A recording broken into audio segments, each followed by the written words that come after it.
The Chevron Richmond Refinery lies approximately 10 miles northeast of San Francisco in California's Contra Costa County. The 2,900-acre facility was initially established in 1902 and primarily makes transportation fuels, such as gasoline and diesel, as well as lube oils. The refinery can process up to 250,000 barrels of crude oil per day. The first step of the refining process takes place in the crude unit, where crude oil is cleaned and heated before entering the distillation tower. Inside the tower, the crude oil is boiled. The vapor then condenses into various liquid hydrocarbon fractions, or streams, including jet fuel, diesel, and gas oil. The different streams exit the distillation tower through separate pipes or side cuts that lead to other sections of the refinery. On August 6, 2012, the crude unit was operating normally.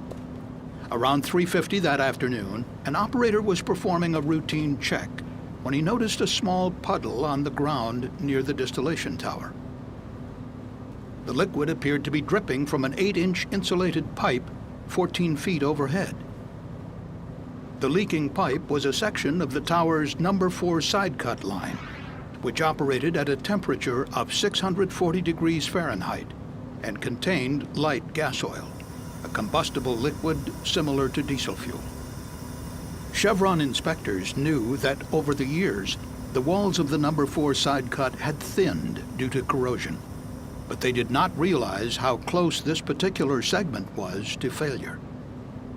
There was no shutoff valve between the pipe and the distillation tower, and no way to isolate the leak. The head operator was called to the scene. Although he believed the situation was serious, he did not believe the small leak warranted immediately shutting down the unit and stopping production.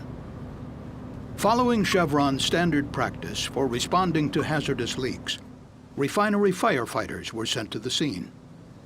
A number of managers, engineers, and technicians gathered there informally to assess the problem. The group discussed a recommendation from an operator to shut down the unit, but they decided to first try to pinpoint the leak by removing insulation from the pipe while the crude unit was still running. They hoped they could stop the leak with a temporary metal fitting known as a clamp. A Chevron firefighter tried using a pike pole to hook and pull away the insulation, but this poking action was deemed too dangerous because it was moving the pipe. The CSB later found that the tip of the pike likely caused a small puncture in the already thinned pipe. As the unit continued to operate, workers assembled scaffolding directly beneath the leaking pipe. 2 firefighters then used a hook to remove the insulation from the pipe. As they were working, hydrocarbon vapor began to flow out from underneath the insulation. The 2 firefighters backed away from the growing vapor cloud. As the hot vapor mixed with air, it ignited. That fire was quickly put out, and the 2 firefighters immediately climbed down off the scaffolding. But the exact location of the leak was still obscured by the remaining insulation and firefighting water. So the Chevron firefighters attempted to strip the insulation off the pipe with high-pressure water. But the leak suddenly worsened, and hot hydrocarbon liquid started to spray out of the pipe. A decision was finally made to begin an emergency shutdown of the crude unit, but it was too late. Suddenly, the pipe ripped open. A vapor cloud formed and rapidly expanded as the large inventory of hydrocarbons in the distillation tower started to vent through the ruptured pipe. The vapor cloud immediately spread over hundreds of feet, engulfing all 19 people who had gathered nearby. The firefighters and operators struggled to escape through the dense hydrocarbon cloud, unable to see. They had to feel their way out, some on their hands and knees. At approximately 6:30 p.m., 2 minutes after the huge vapor cloud formed, the hydrocarbons ignited. One firefighter was trapped inside a fire engine when it was suddenly engulfed in flames. He radioed for help. Mayday, mayday, mayday! This is phone 60. But when he received no response, he assumed everyone else was dead. To escape the inferno, he fled through what witnesses described as a wall of fire. Fortunately, all the workers would eventually flee to safety, and there were no fatalities. The towering white vapor cloud could be seen as far away as San Francisco on the unusually clear August day. After the ignition, a dense plume of black smoke formed and drifted away from the refinery. The fire continued burning for hours.